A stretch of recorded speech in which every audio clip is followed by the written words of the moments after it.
one. Good morning, good afternoon, and good evening, wherever you are. Welcome to the Driving My Mind podcast with your host, Derek, and featuring the Your Ride and I YouTube channel. Please go check it out. I have the Honda Meet, which is amazing. The video did fantastically well. And along with the local Car Fest 2023. Get those numbers up, pump it up, man. Such great cars, amazing cars, and I got to check out the whole lot. I'm just so happy and thrilled to have the car community we have up here. And so far, I've never seen, the ratchet stuff. I've never seen some angry, bitter people.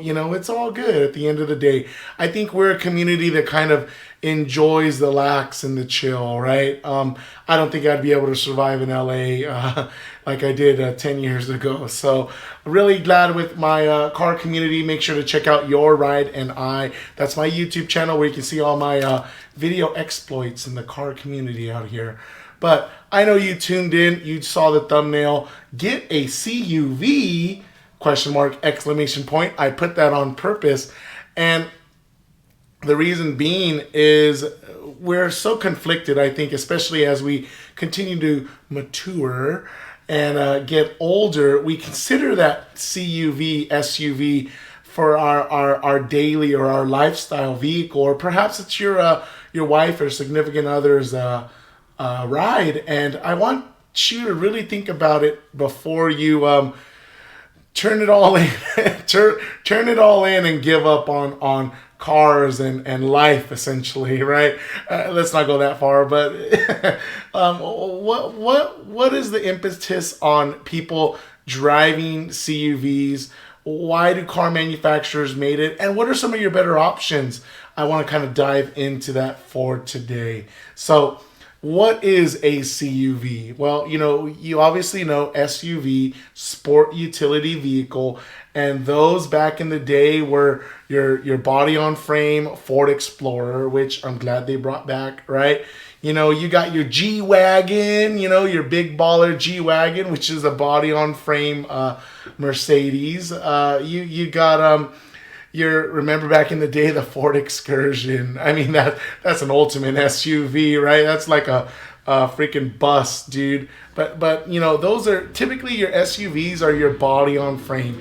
Your Lexus GX 460 and Toyota 4Runner, right?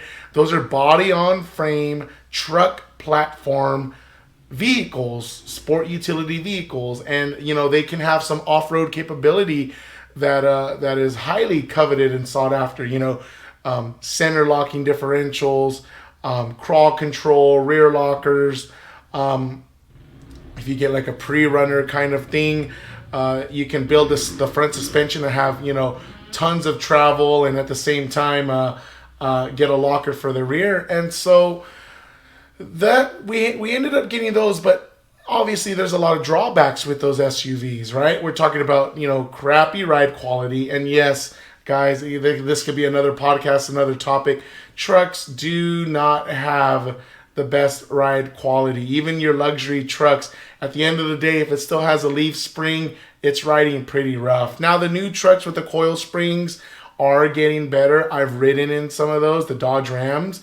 I'm thoroughly impressed when you go over that speed bump, but when I had my Sierra Denali, leaf springs in the back, dude, anytime going over some rough pavement or those speed bumps, and it's just like, dude, I'm bouncing up and down like a hooker and TJ, you know what I'm saying? So we've had those issues with trucks and the way they don't ride, and the same goes for SUVs and like those old school Explorers, the ones with the Firestone tires that would blow out and roll over.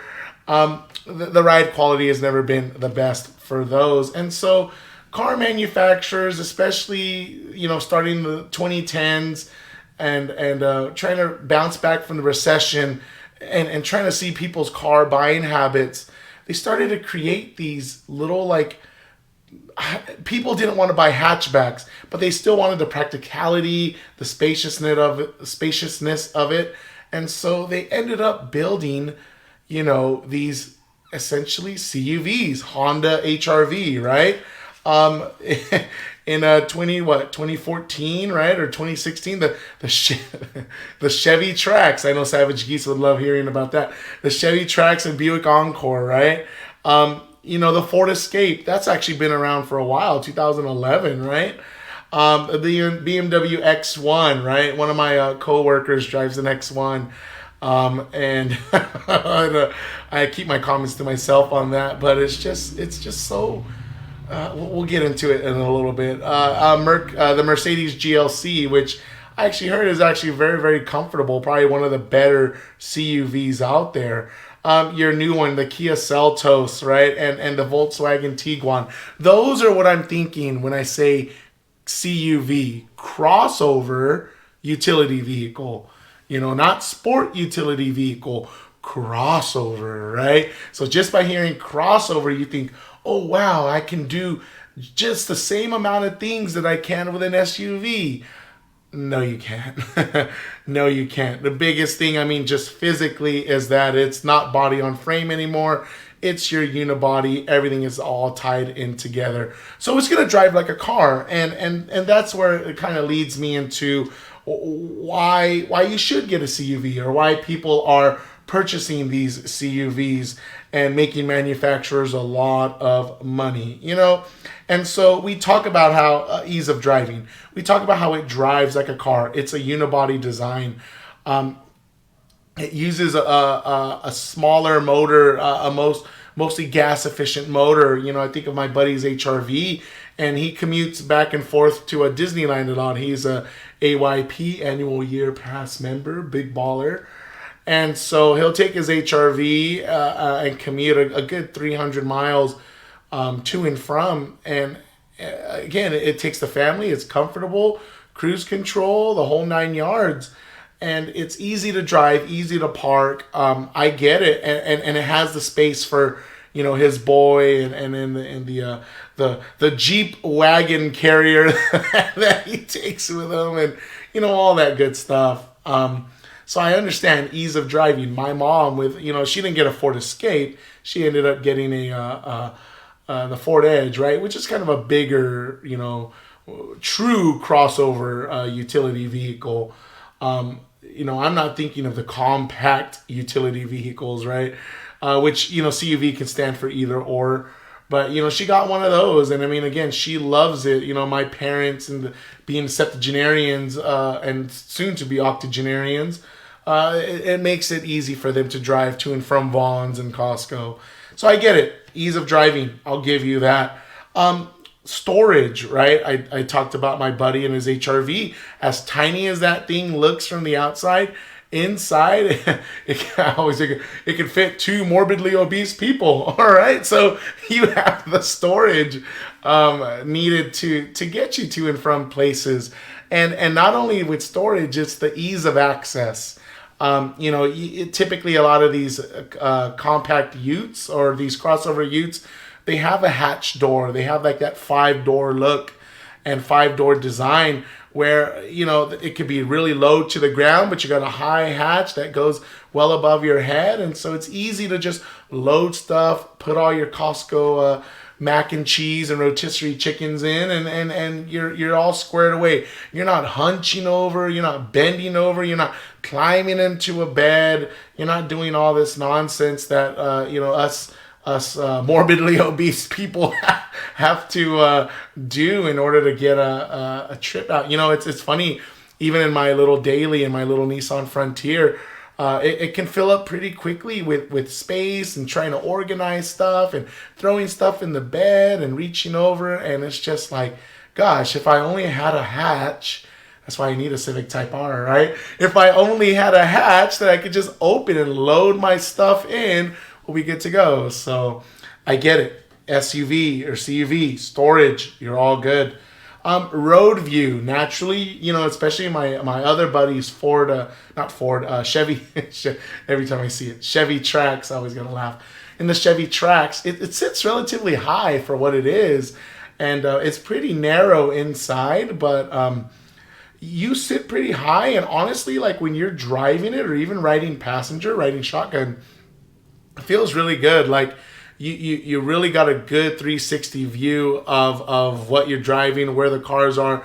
Minimal blind spots. It's really nice, like the road view. My mother's Ford Edge. I haven't got a chance to see the new one, but even the old one, being a bigger CUV, it's so nice and easy to drive, and with the blind spot monitoring, you really feel isolated. You feel like you're in a cocoon.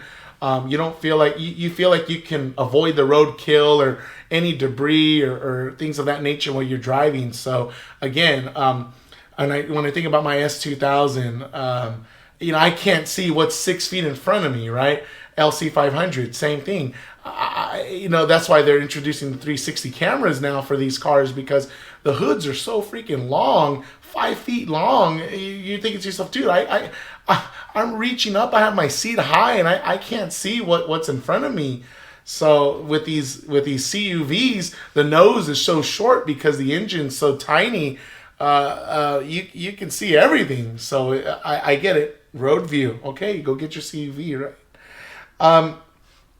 Fuel economy and overall performance, I'd say. Fuel economy has definitely caught up, because back in the day, late 90s, early 2000s, you got to see an SUV. Okay, yeah, you're going to be stuck with 14, 15 miles per gallon, which wasn't a big deal back in the day because gas was, $1.99 for premium. And I still remember when I was young, 7 or 8 years old, seeing the 7-Eleven on the corner street and seeing gas unleaded, 79 cents, mid-grade 89 cents, premium 99 cents. I'll never forget that. I don't know why it's like been ingrained or burned into my memory. And so gas is now well above any of that norm, especially in California. But with SUVs, it used to be a detractor. Now these CRVs, my buddy's Chevy Trax, he gets 40 miles per gallon when he sets cruise control in that little 1.4, 1.5 turbo. And I'm thinking to myself, man, you get all this space. You can fit 5 people in and all their junk and crapola and get 40 miles per gallon. Psh, if I was on a budget or needed something like that, that's a great, it's great to offer, right? And you think also to yourself, performance. Again, SUVs were cumbersome. They were slow. They sounded like a rattle box, an S box, if you will. I try to avoid cursing. But nowadays, they're quiet. They're refined. The braking performance is on par with its counterparts, its sedan counterparts, mostly because they're built on the same unibody platform. So you're not sacrificing much any longer for a CUV. But why should you not get one? Get a CUV! Exclamation mark, right? So what are some of the reasons why we should avoid them? Well, number one, they're uninspiring, right? No true car enthusiast is going to go ape S for a RAV4. I always call it the RAV4. And my coworker, she drives a RAV4. And I'm just thinking to myself, dude, again, if you want a car that's reliable, that you're not going to worry about, get you from point A to point B, fantastic. Get your RAV4 and call it a day. But there's so many better options, in my opinion, that can be a little more fun or a little more spirited or have a little more character, maybe even more features than the RAV4. And so, just even the design language and body language, all these CUVs look the same. Take a look at an X1 and a GLC. I mean, it's just, you can tell one's obviously Mercedes and one's a Merc, mostly just by the logo, They look identical. The Chevy Trax and Buick Encore are the same thing. But, I'm taking a look at the Ford Escape and a Chevy Trax. It looks like a rounded off 5-door, lifted hatch. And it's just so boring, in my opinion. They all look the same. And so they're uninspiring. I mean, the RAV4 has some Japanese character and features to it. But, again, as Savage Geese says, give it to the interns to design and figure out, and then we'll sign off on it. Why? Because it's going to sell. And that kind of goes into my next point, it's making other cars more expensive. I think I read this on Hot Cars, so I'll give them credit. But think about it. If all these SUVs, people are buying them like hotcakes. You got your RAV4. You got your, I'm thinking bigger now, but, your RX 300. Well, I don't even know what it is now. RX 500 or whatever the heck they call it. The Ford Edges, right? I mean, you're talking about $40,000-$50,000 out the door. Your Chevy Trax and Ford Escapes you're still in your 20s, 25 Gs. Your Kia Seltos and Tiguans are still in your 20 to 25 Gs.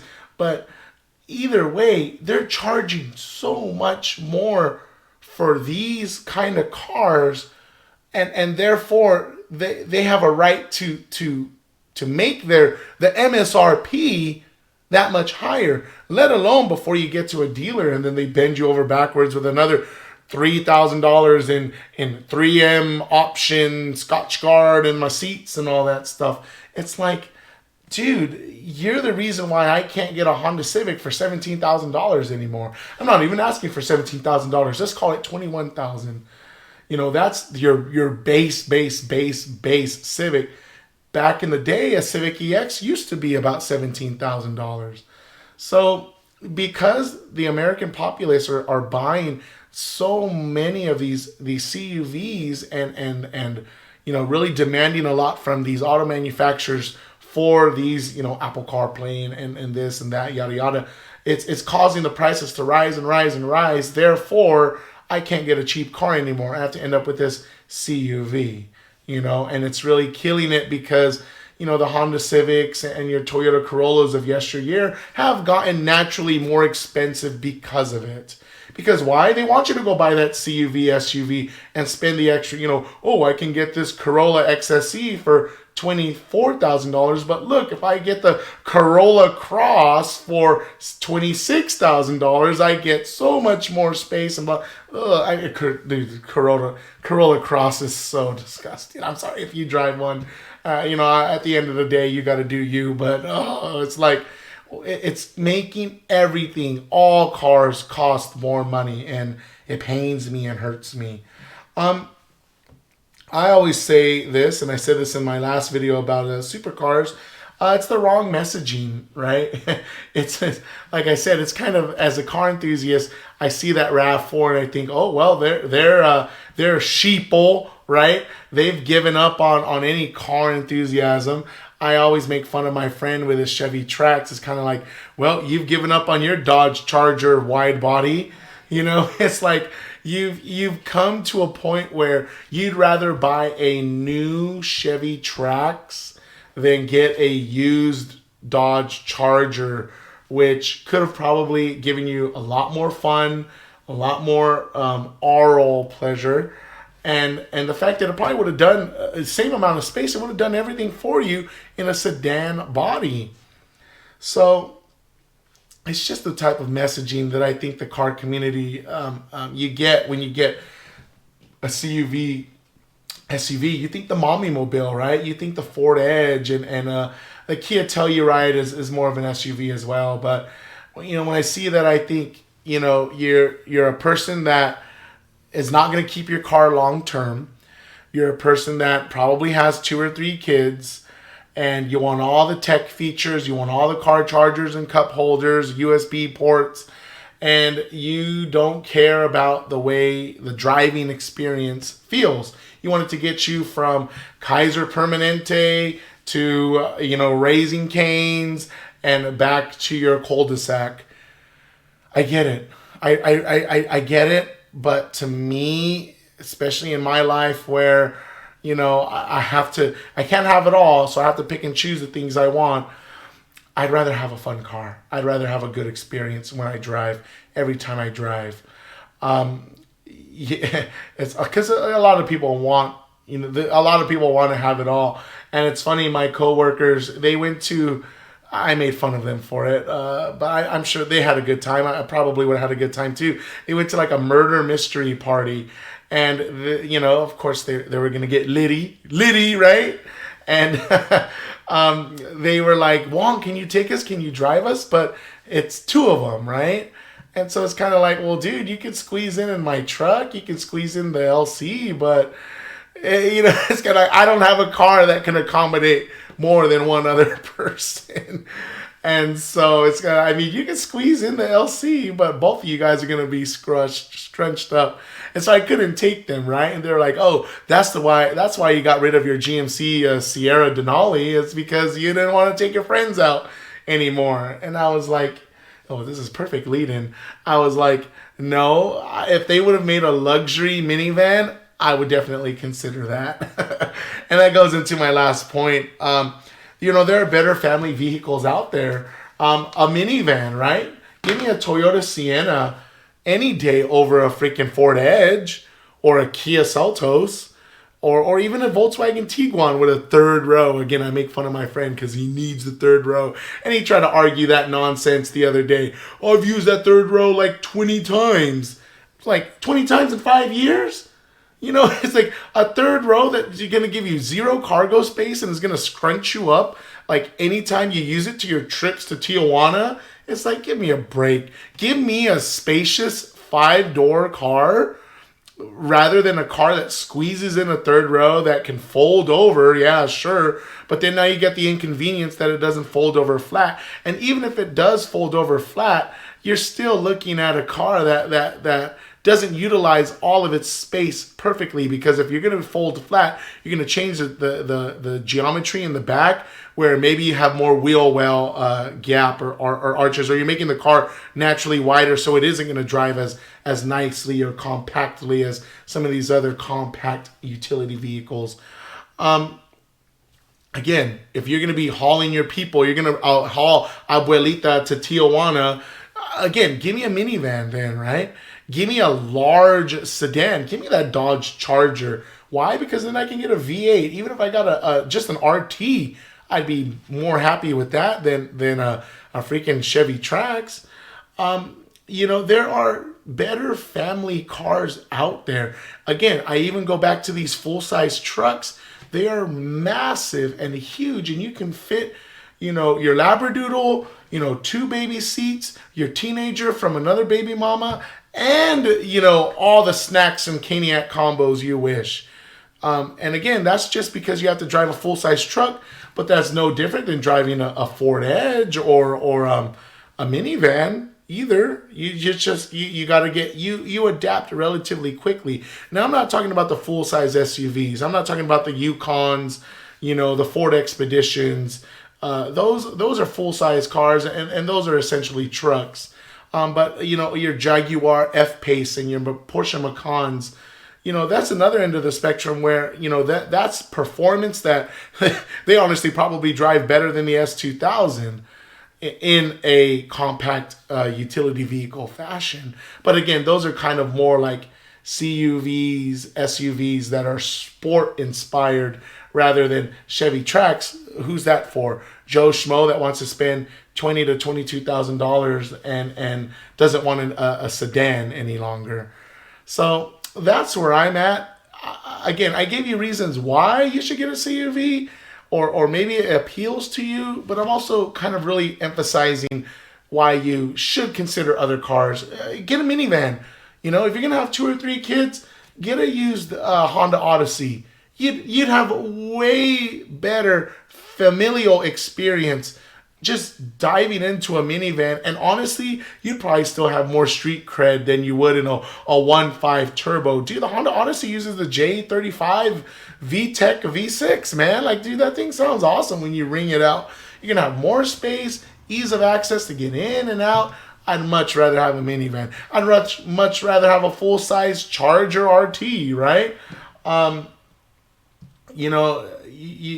Back in the day when the Ford Taurus was rear-wheel drive, the Crown Victorias and all that stuff, I'd much rather have that. And they'd ride just as good, if not better, than an SUV, because just naturally things are more compact, more on-road feel and articulation, rather than some dead electronic steering Chevy Trax that, for better or for worse, people just give up, right? So what are your thoughts? Let me know. Do you, your sibling, your significant other, given up on life and have gone to the CUV route. What are your thoughts, experiences driving them?